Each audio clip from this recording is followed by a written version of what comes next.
će nam Nikola Skenderović, priziv savjesti. Tamo je lijepo tema u nastavu. Nikola.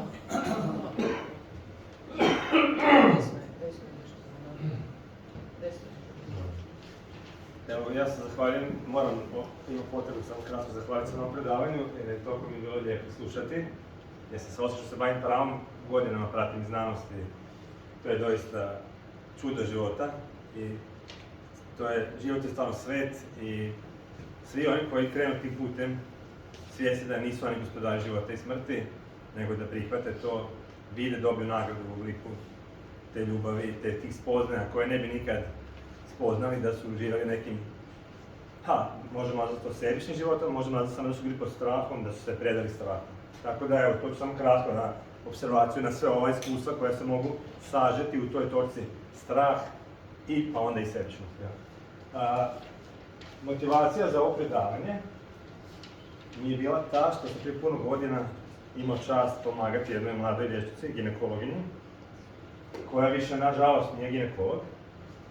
Puno godina sam razmišljao o njoj i njenom tom slučaju i moj dojam je bio da ona se nije znala snaći u tom našem kolopletu propisa, imala je jako izražen savjest, jako bila moralna i jednostavno, ona valjda, ja ne znam kako, ali ona se povukla iz te profesije i to je velika, kažem, meni žalost i u stvari volio bih ovako kratko reći da znam da liječnici imaju vrlo kompleksno zanimanje, niko ih ne uči pravu. Kroz ovo predavanje mi je cilj liječnicima pokazati da postoje sasvim lijepe norme koje oni ne znaju, pa svi oni koji imaju savjest, cilj ovog predavanja da ih se ohrabri, da znaju da trebaju je držati i da čak i neke norme, vidjet ćete koje, idu u prilog njima i njihovom osjećaju koji im nešto brani da radi. Pa ćemo sad evo ukratko preći kroz najosnovnije norme. Ovo što zna svaki liječnik i tu je problem. Dakle, svi znaju zakon o liječništvu, on je tek 2003. stupio na snagu. Ja sam gledao, raniji zakoni uopće nisu imali priziv savjesti. Vidjet ćete zašto je to problematično. Jer ovaj zakon, koji svi liječnici znaju, kaže što je priziv savjesti. I oni počinju najnormalnije. Radi etičkih vjesnih moralnih nadzora, dakle, liječnik ima pravo se pozvati na priziv savjesti i odbiti provođenje dijagnostike, liječenja i rehabilitacije. Ali što? Ako, postavljaju se uvjeti, ako se to ne kosi s pravilima struke, što je vrlo neodređen pojam, ako se time ne uzrokuju trajne posljedice za zdravlje i ne ugrozi život pacijenta, i onda još dodatne neke obveze da se o tome mora pravodobno izvijestiti pacijenta, te ga uputiti drugom liječniku iste struke, znači ok, nećeš ti to napraviti, ali onda daj ko će, što isto nije u redu, jel? I onda ako je taj liječnik zaposlen u nekoj ustanovi, mora opet u to, znači cijeli niz uvjeta, obaveza, jasno je svakome koji išta zna o savjesti da to nema veze sa savješću. Još sam htio pokazati, dakle, imamo i zakon o dentalnoj medicini, zakon o sestrinstvu, gotovo na identičan način uređuju pravo savjesti i priziv savjesti. To ćete vidjeti da je to problem, jer onda ti ljudi koji žive od toga imaju svoju egzistenciju, puno su ulagali u stjecanje svih svojih znanja i diploma prije toga. Naravno da ti nije svejedno kad ti se čini da sve ugrožavaš svoj život, svoju obitelj možda. Tako da oni su mnogi uvjereni da je to jako opasno po njih same. Ja. Tako da neki onda savjest malo utišaju, pokušavaju utišati u stvari, ali ona progovori dalje. Evo kodeksa. Dakle, temeljem tog zakona i ovlasti koje liječnička komora ima, oni su 2006. donijeli kodeks medicinske etike i deontologije, ovdje je izdvojen samo dio koji se odnosi na savjest, pod naslovom obveze prema pacijentu, gdje oni opet govore liječnik ima pravo priziv savjesti, definicija skoro ista kao u zakonu o liječništvu. Tu kažu da, znači jedan uvijek su izbacili, ali kaže mora pravo da obavijestiti nadređene i pacijenta, te ga uputiti drugom liječniku iste struke. I naravno taj kodeks je nešto temeljem čega oni mnogi liječnike prijete im, pa onda tu imate u članku 10, jel, da su te povrede, disciplinske povrede i neki liječnici doživljavaju godinama razne manje više, dakle ako su u ovom segmentu, za mene su to totalno neosnovani postupci, ali čak i ako si ti ispravan, nije ti ugodno kad te neko maltretira od komore koje bi trebala olakšavati, da ti savjesno radiš svoj posao i da, naravno, da poštuje tvoju savjest isto. Tako da, tu sam napisao sa strane moj komentar, jel? Dakle, nesuglasnost ovog kodeksa prema zakonu o liječništvu je ovaj. Znači, u zakonskom toj odredbi stoji, ako se to ne kosi s pravilima struke, u kodeksu to vidite nema. Jel?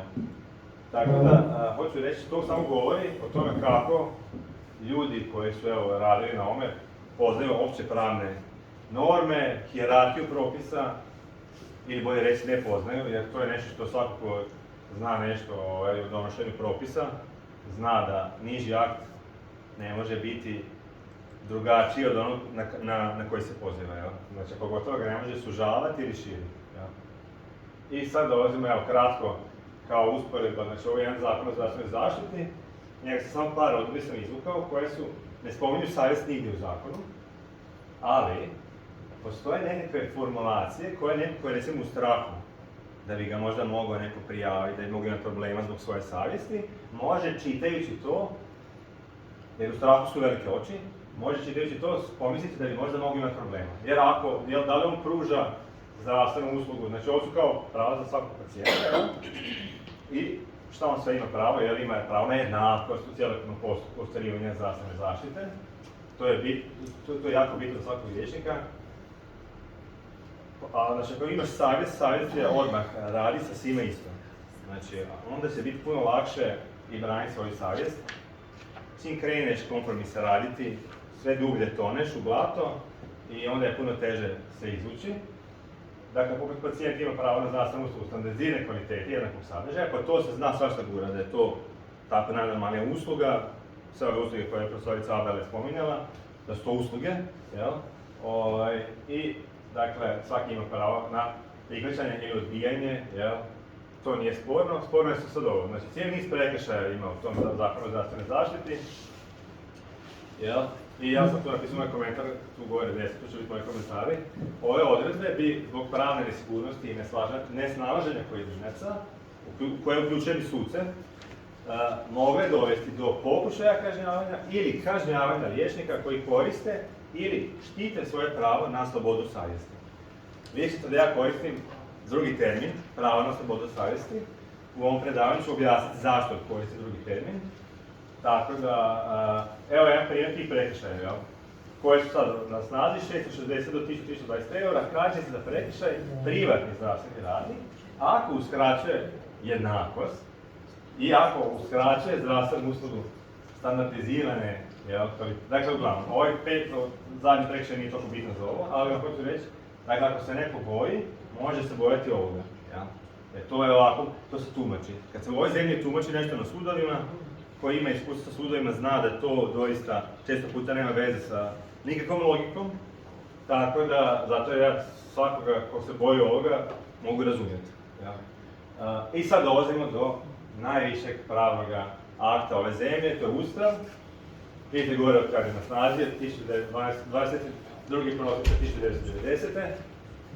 I dakle, ja sam ovdje izdvojio nešto, odredbe kojima je uređena i zajamčena sloboda savjesti.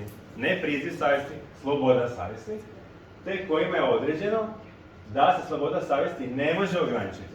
To ćete vidjeti, dakle, naš Ustav daje pravo na slobodu savjesti i niti ograničava, niti daje nekome mogućnost da ograničava. Što znači da su donositelji onog zakona apsolutno nisu čitali Ustav, a i nažalost naši ustavni suci koji se izmjenjuju tamo već dugi niz godina, nikome nije bilo sporno da je taj zakon o liječništvu, to ćete vidjeti, znači da... Dakle, ovaj članak 17. stavak 3 s njim počinje. Zašto? Jer tu jasno boldano stoji da se odredba ovog, znači ni u slučaju neposredne opasnosti za opstanak države, to je stavak 3. Znači, postoje neka prava koja u stavcima 1 i 2 kaže se koja su to prava iz Ustava koje se mogu u nekim uvjetima ograničavati. I sad ovaj stavak 3 koji kaže, ali ova prava nikada, čak ni u tom slučaju neposredne opasnosti se ne mogu ograničiti. U tim pravima imate, vidite, pravo na život, zabranu mučenja, surovog ponižavajućeg postupanja, kažnjavanja, pravo na određenost kaznenog djela kazni, te Bogdanova sloboda misli, savjesti i vjeroispovijesti. Dakle, to se ne može ograničiti. I evo, tu vam sad govorim, tu sad pokazujem članak 40. Ja sam bodao slobodu savjesti, ali vidite, jamči se sloboda savjesti i vjeroispovijesti i slobodno javno očitovanje vjere ili drugog uvjerenja. Točka. Dakle, vidite, nema ali ako jamči se sloboda savjesti. Sad, dakle, navodim nešto što naš Ustavni sud često puta primjenjuje. Dakle, ovo je Europska konvencija o ljudskim pravima, koja je sad na snazi pa ovo, zato ti protokoli se tu spominju. Tu sa strane se krasno piše šta Europski sud radi. On je u stvari kao supsidijaran mehanizam zaštite ljudskih prava, ali u praksi to znači očekuje se od nacionalnih vlasti, prije svega sudskih, da osiguraju sva ta prava i slobode iz konvencije o ljudskim pravima i da spriječe povrede tih prava. A Europski sud je, evo, taj zaštitnik tih prava, kada? Kada njihova zaštita nije osigurana recimo u slučaju u Hrvatskoj. To znači da u Hrvatskoj vi morali prvo cijeli pravni put, znači do Ustavnog suda, kad završite s Ustavnim sudom, ako i dalje nisu povrede za koje vi ste uvjereni da su vam nastale, tek onda možete se obratiti Europskom sudu u Strasbourgu. Neću pričati puno od toga kako oni rade. Nešto malo bolje od našeg Ustavnog suda, ali ja mislim da bi to trebalo sve puno bolje. Dakle, ovo je iz konvencije. Tu vidite konvencija daje priča po tom članku o slobodi mišljenja, savjesti i vjeroispovijesti i kaže svatko ima pravo na slobodu mišljenja, savjesti i vjeroispovijesti. I tu sad objašnjavaju par primjera što to znači, ali u stavku 2 konvencije kaže se što se od ovih sloboda može podvrgnuti i kojim ograničenjima, na koji način. Ja sam godinama to čitao i tek nedavno u pripremicu za jedno predavanje mi se pokazalo nešto što ja više ovaj čas ne vjerujem da je slučajno. Mislim, slučajno su i zakonodavci možda, ali ja pošto znam da postoji Bog, ne da vjerujem, znam. Ja mislim da nije slučajno da u ovom stavku 2 savjest nije spomenuta. Dakle, gledajte, vjeroispovijest, sloboda i iskazivanje vjeroispovijesti uvjerenja mogu se podvrgnuti ograničenjima, kakvim? Da su propisana zakonom i da su nužna u demokratskom društvu radi tu određenih uvjeta. Savjest se ne spominje. Na početnom predavanju ću reći šta je za mene savjest. Ja sam uvjerenja da je čak i u ovakvim aktima, dakle, nije slučajno da savjest je ostavljena izvan dosega ekipe koja da li zna da postoji Bog ili služa nekog drugoga, ne ulazim. Uglavnom, evo, znači, konvencija ne poznaje mogućnost da se sloboda savjesti ograničava. Naravno da u praksi suda u Strasbourgu, ovo što ja pričam, jako je stanka praksa i Ustavnog suda i Strasbourga, ali evo, ono što liječnici inače ne znaju, i ne samo liječnici, nažalost i mnogi moji kolege, hijerarhija pravnih normi. Dakle, imamo jedno načelo ustavnosti i zakonitosti koja govori da načelo hijerarhije je Ustav. Ja. Ispod njega su zakoni, pod ovima su svi podzakonski propisi. To su sve interni akti, pa zato ta hijerarhija. Ono što treba znati, da mi imamo cijeli niz međunarodnih konvencija koje su po snazi važe u Hrvatskoj, iako nisu domaći klasični akti. Oni su po jednom posebnom članku Ustava, to će biti kasnije spomenuto, oni su iznad zakona, ali isto ispod Ustava.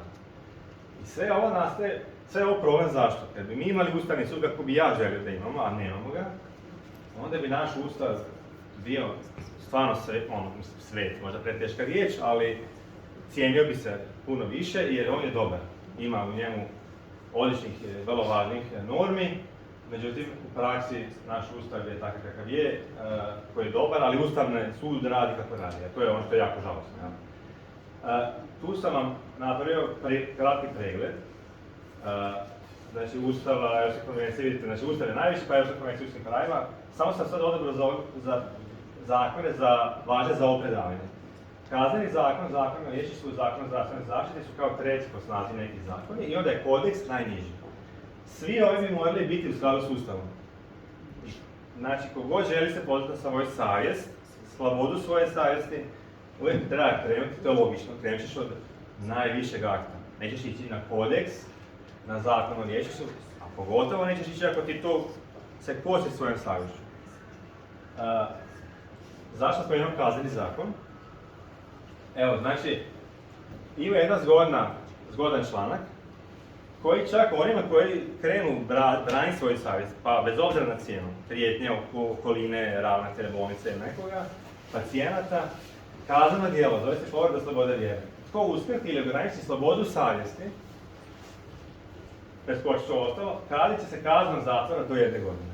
Naravno da nema norme, ja sam razgovarao s mojim prijateljima iz odvjetništva, nikom nije poznato da je ikad ovako jedan kazneni postupak bio vođen, ali, znači, ako neko krene štiti svoje pravo na savjest, postoji neka norma koja ipak daje tebi za pravo da se ipak malo kvalitetnije možeš braniti. Evo sad ja govorim zašto, font je bio drugačiji u originalnom programu, pa zato malo tu drugačije izgleda, ali evo, sloboda savjesti. Znači ja koristim u svom predavanju termin iz Ustava, ne onako čudnovato nešto u zakonu o liječništvu, jer to totalno nema veze ni s Ustavom, niti ima veze sa biti stvari. I praksa ustavnog sudska je vrlo tanka, ali imamo jednu recentnu odluku, nije za slobodu savjesti, ali je za taj članak 40. Ustava. U tom članku je ustavna tužba usvojena, jer je prema mišljenju Ustavnog suda osporenim presudama podnositelju, to je bio jedan svećenik, povrijeđeno jamstvo slobode savjesti, vjeroispovijedi i slobodnog javnog poštovanja vjere ili drugog uvjerenja iz članka 40 Ustava i pravo na slobodu izražavanja iz članka 308. To ćemo se s njim neću baviti jer to nije bitno za liječnike, ali znači na ovom primjeru ću pokušati kratko vam reći. Znači, iz mojega istraživanja u Ustavnom sudu ima samo još jednu odluku po članku 40 Ustava, vidite kad je 2014. Tako da možemo reći bez problema da, znači, koliko postoji ova zemlja, sada evo, znači 30 i nešto godina, dva puta je Ustavni sud našao što je jako senzibilan za ta ustavna prava koja štiti. To govorim ironično, jer vjerujem da nisu baš senzibilni. Jer bih rekao da su oni jako senzibilni kako da zaštite sve druge grane vlasti, a da su najmanje senzibilni za ustavna prava i onda samim time građane zbog kojih su ta ustavna prava i na snazi. Dakle, sad se vraćam na kratko činjenica okolnosti slučaja. Svećenik je s oltara propovijedao nešto, pozvao je vjernike da mole protiv, citiram, zla Stipe Petrine, da mole za dušu Stipe Petrine i je ocijenio je da je to postupanje tužitelja zlo i to su prenijeli mediji. Nisu njega pitali i uglavnom Stipe Petrine je tužio svećenika da je on povrijedio njemu prava i u tom postupku je na kraju naloženo da svećeniku da isplati 10.000 kuna neimovinske štete zašto je povrijedio pravo osobnosti za vrijeme mise i sa propovijedonice. Tako da, znači ja ću sad kratko nešto reći, to će biti poslije bitno za sve one koji krenu u nekoj svojoj praksi liječničkoj. Ja bih poticao da od starta štite svoju savjest i da bude sve to jasno svakom pacijentu. Najbolje neko obje staviti, ako se privatnu ordinaciju imaš, u ovoj ordinaciji se kultura smrti ne podržava, to je jedan pojam koji sve može se poslije širiti, znači kultura smrti ide u razne sfere, tu je profesorica Abel je spomenula neke. Dakle, ako to stoji na vratima, niko ne može reći da nije znao. Dakle, što vam hoću reći? Dakle, ovo je nešto što je u jednom dijelu te odluke. Znači, naš Ustavni sud je uspoređivao načelna stajališta Europskog suda za ljudska prava po članku 9. I tu oni sad spominju vezano za ovaj slučaj, da je sloboda vjeroispovijedi podrazumijeva da može neko i sam, ali i u zajednici s drugima i javno i privatno dijeliti neku svoju vjeru i da nije bitno on to sam i u zajednici i da ima svatko pravo na iskazivanje svojih uvjerenja. Ovo je bitno za liječnika, ovo su točki 9. Naravno, to je isto podložno tumačenje. Dakle, sud u Strasbourgu kaže da bi se na osobno ili kolektivno uvjerenje moglo primjenjivati pravo na slobodu mišljenja, savjesti ili vjeroispovijedi, ono mora doseći određenu razinu nespornosti, ozbiljnosti, kohezije i važnosti. I ako su ti uvjeti ispunjeni, time se povećava obveza državi da bude neutralna i nepristrana. Dakle, oni imaju puno teže, država ako želi napast nekog liječnika, ako njega sve onako, sve sukladno, sve jasno, koji dan, svi ga znaju kao izrazitu osobu savjesnu, koja, znači ako niko nema iskustva da je njemu napravio abortus, a sad nekome nudi, drugome neće, jer kao sad jednom se probudila savjest, što isto nije nemoguće da se nekom probudi savjest naknadno, ali oni koji od starta rade na isti način, njima će biti pravno gledano situacija bolja. Ja naravno ne želim i ove druge obeshrabriti, ja potičem sve one koji čuju naknadno svoju savjest, da isto stanu i da krenu onda raditi po svojoj savjesti, ali ovo je sad pravno predavanje, pa ću, barem ovaj dio pravno, pa ću se baviti kako sud u Strasbourgu, a što naš sud, Ustavni sud, evo, u svojim odlukama gleda, ocjenjuje. I evo, kako bi se moglo smatrati, iskazivanje mora biti u uskoj vezi sa vjeroispovjedi i uvjerenja. Konkretno u tom slučaju, znači to iskazivanje je bila ta prospovjed i to treba biti u uskoj vezi sa vjeroispovjedi. On je katolički svećenik, nije nikom sporno da je on na oltaru imao problem, znači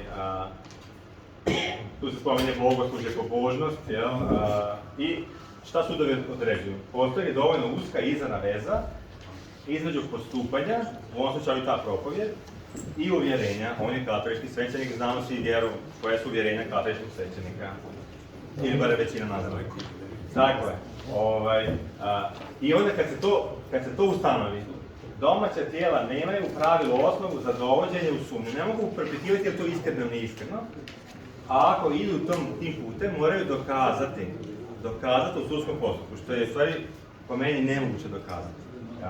Što je dobro za svakoga ko postupa svoje savjesti. I evo, dakle, tijela konvencije kažu, ali postoje i izvanredne okolnosti. Nekad se može dovesti u sumnju iskrenost, navodne, jer ispovijesti pojedinca, međutim kod svećenika ovoga nije bio slučaj, pa se nije moglo dovesti, niti su sudovi utvrđivali to. Ali hoću vam reći, svako ko krene tim putem treba biti spreman da neko može preispitivati to. Dakle, oni imaju pravo, sud, nekakva tijela, preispitivati to, ne treba se toga bojati, slobodno preispituj, meni je savjest mirna, ja sam tu čvrst, to je tako, vi slobodno provjeravajte, Dakle, oni mogu reći, to i doista ozbiljno, iskreno, u sudu u Strasbourgu ima radi slučajeva gdje je bilo, su stekni slučajeve gdje je neko odjednom prije rata postao veliki pacifist da ne ide u rat. Dakle, ima radnih situacija, ali vam hoću reći, evo vraćam se na ovu odluku Ustavnog suda. Šta oni kažu? Evo, nije zaštićeno svako postupanje, motivirano ili nadahnuto vjeroispovjedi ili uvjerenje i ne jamči se uvijek pravo da se u javnoj sferi ponaša na način koji je sukladan svojom vjeroispovjedi ili svojim uvjerenjima. A da bi to vaše postupanje, ako ste vi taj, i ako je to postupanje nadahnuto vašem vjeroispovjedi, da bi se smatralo iskazivanjem, tu kaže se, postupanje to mora biti opet usko povezano sa vašom vjeroispovjedom i onda nije ograničeno. I kad je Ustavni sud to primijenio na ovaj konkretan slučaj, nesporno je utvrdio da podnositelj, koji je podnio ustavnu tužbu nakon što je izgubio u ovim sudskim postupcima, da on kao u službi svećenika u zajednici s drugim vjernicima tijekom crkvenog obreda pozivom na molitvu za tužitelja iznio je kritiku na postupanje tužitelja kao lokalnog čelnika, ali koje postupanje po svojoj biti, a čelnik je, znači taj gospodin Petrina je bacio, znači rekao je ljudima da se baci posebno raspjelo na otpad jer nije imao dozvolu za postavljanje. I sud je Ustavni sud ocijenio da je to izravna uvreda vijesti osjećaja, pa podnositelja i vjernika, i jer je posebno raspjelo u duhovnosti kršćanstva ima ključnu, vrlo važnu simboliku i da je u stvari podnositelj svojim pozivom na molitvu htio skrenuti pozornost vjeriške javnosti na pitanje od vješćih javnog interesa, a na što kao svećenik i dušobrižnik ima pravo, a u duhovnom smislu i dužnost. Dakle, Ustavni sud je rekao, to je neprihvatljivo da na ovakav način u tim sudskim odlukama bude kažnjen svećenik i onda je rekao gore u točci 20 gore, to je izvrn kao komentar moj, sudovi da bi to prošlo Ustavni sud su trebali obrazložiti, ako su već to ocijenili, zašto je taj poziv na molitvu, dakle, zašto bi on bio, pod navodnike, da nije iskreno vjersko uvjerenje svećenika, nego da je nekakva povreda koju sud sankcionira. I to je tako završilo. Mediji su to kratko tokom ljeta to je bila sezona kiselih krastavaca, ja nisam ni znao za to, nego sam stažirajući za predavanje naletio na presudu. Ali sam znao za Petrinu, znao sam. Tako da ja ne ulazim u njihove interne odnose svećenika i Petrine, svako tu može na svoj način raditi ako misli da treba. Sad dolazim do savjesti, da bi se sve ove pravne norme koje ne definiraju savjest, zato što savjest nije pravni pojam. Dakle, neko ko želi svoju savjest štititi, bilo bi dobro da zna što uopće je savjest. Jel? Dakle, ja ću pokušati, iako to izlazi izvan prava, ja ću pokušati dati svoje viđenje, svoje uvjerenje što je savjest. Jel? I, dakle, ono što je meni savjest, meni je najbolja ova definicija iz Katekizma Katoličke crkve, izdanje 94. Tu mi se više sviđa nego ovo novo izdanje. Mala je razlika, ali evo, u dubini savjesti čovjek otkriva zakon koji on sam sebi ne daje, ali kojemu se mora pokazati. Taj glas što ga uvijek poziva da ljubi i čini dobro, a izbjegava zlo kad zatreba, jasno odzvanja u intimnosti našeg srca. Čovjek naime ima u srcu zakon, što mu ga je Bog upisao. Savjest je najskrovitija jezgra i svetište čovjekovo, gdje on sam s Bogom, čiji glas odzvanja u njegovoj nutrini.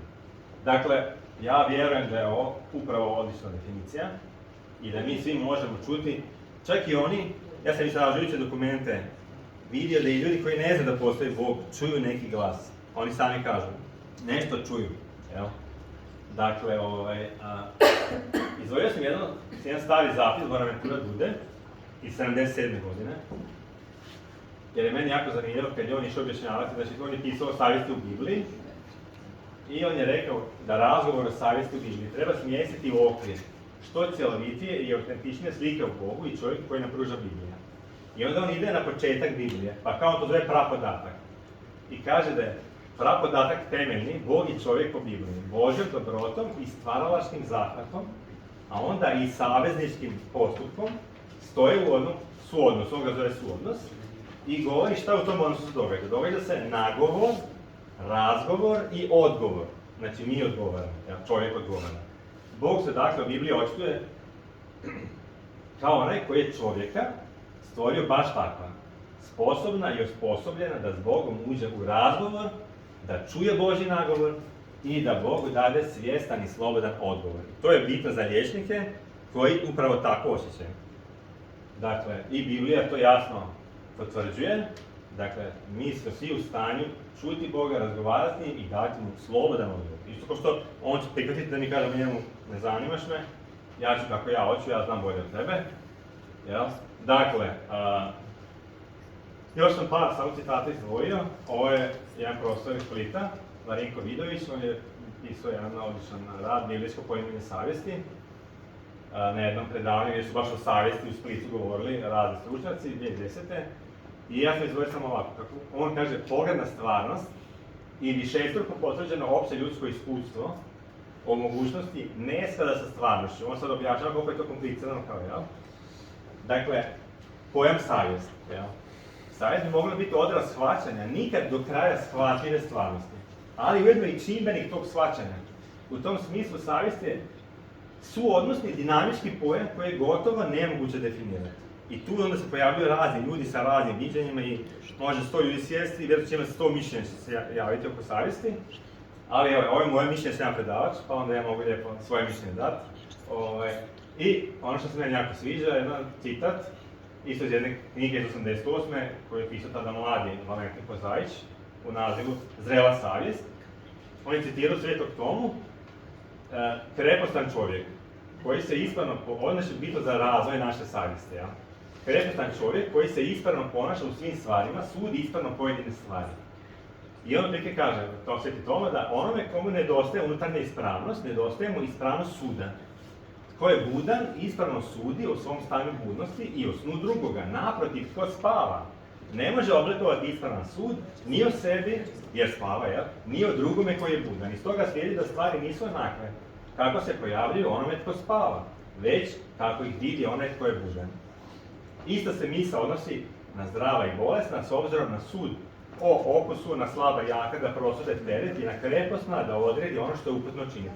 Stoga filozof kaže da je krepustan čovjek pravilo i mjera svih ljudskih stvari, jer u konkretnosti one su tako kako ih prosuđuje. Apostol kaže da duhovan čovjek sudi sve stvari, jel? I on kaže onaj tko posjeduje rasvjetljen um i volju, usmjereno Duhom Svetim. Ja mislim da je to jako bitno za svakog koji je vjernik, Duh Sveti je najvažniji naš pomagač, jel? Dakle, mi onda možemo imati siguran sud onome što se tiče spasenja, našeg vlastitog, jel? A ako nismo duhovni, imamo zamršen um, neuredne osjećaje i duhovan čovjek, dakle kaže ovako, zato duhovna čovjeka ne može suditi tjelesan čovjek. Kao što budna ne može suditi onaj tko spava. Dakle, jasno nam je o čemu se tu radi, jel? Tjelesan čovjek ima svoje neka božanstva, lažne bogove, ugodi sebi, tijelu, znači, ali duhovan čovjek malo drugačije ima. Ovo su citati meni koji sam ja htio samo reći vezano za moje viđenje savjesti, zašto mislim da su bitni. Tu dolazimo do pokojni profesor Ivančić, je znao često puta i on je razvijao hagioterapiju i objašnjavao dosta duhovnu dušu neke pojmove. Ja sad neću o njemu tu pričati, ali ću pričati 3 citata koja meni su jako bitna za shvaćanje, da bi uopće shvatili bit čovjeka. Ja sam uvjeren da sam ja ovako duh, ja sam duh koji imam dušu i živim u tijelu. Dakle, moja kuća privremena, propadljiva, nesavršena, kao što vidite, jel? Dakle, i uglavnom, ali ja sam duh, savršen, vječan. Imam dušu i imam tijelo. I sad, najviše o savjesti je pričao inače Sveti Pavao. Dakle, tu ću prvo početi sa postankom, kako ja vidim izvještaj o stvaranju. Jak je Bog napravi čovjeka od praha zemaljskog. Dakle, tijelo, jel? Od zemaljskog, znači od nečeg propadljivog, unosit se mu udahne dah života. Znači Božji dah, duh. Jel? Tako postane čovjek živa duša. Dakle, tu ja vidim tijelo i dušu, ali sve to je zbog tog duha, daha života, duha Božjeg. Snaga riječi se dođe do Novog Zavjeta i poslanice Hebrejima, gdje Sveti Pavao, koji znamo svi, koji malo čitamo Sveto pismo, zna da je Sveti Pavao doista i razgovarao s Bogom, imao jedan vrlo bliski susret sa Bogom. Dakle, uglavnom, on je znači znao za Boga i on kaže, priča o snazi riječi Božje, ali šta je zgodno u ovom citatu? Žive u istinu riječ Božje djelotvorna, oštrije od svakoga dvosjekla mača. Prodire dokle da dijeli dušu i duh. Znači, on tu jasno govori duša, duh, zlobove moždina, tijelo, jel? Prosuđuje nakane i misli srca. Inače, srce se u Bibliji od početka spominje, pogotovo u starim starozavjetnim spisima, kao mjesto gdje Bog progovara, gdje se može čuti Bog. I on u jednom pozdravu u Solunjanima kaže, sam Bog mira neka vas posebno posveti i cijelo vaše biće, duh vaš, duša i tijelo, neka se besprijekornim, savršenim sačuva za dolazak Gospodina našeg Isusa Krista. Dakle, on jasno govori ono što sam ja uvjeren da je istina. Dakle, da sam ja duh, imam dušu i tijelo. I završna poruka ohrabrenja, koliko sam vremena? Gotovo. Poruka ohrabrenja. To vam rekao da u meni mir imate, u svijetu imate muku, ali hrabri budite, ja sam pobjedio svijet. Iz Evanđelja 16:33. Evo, hvala na slušanje.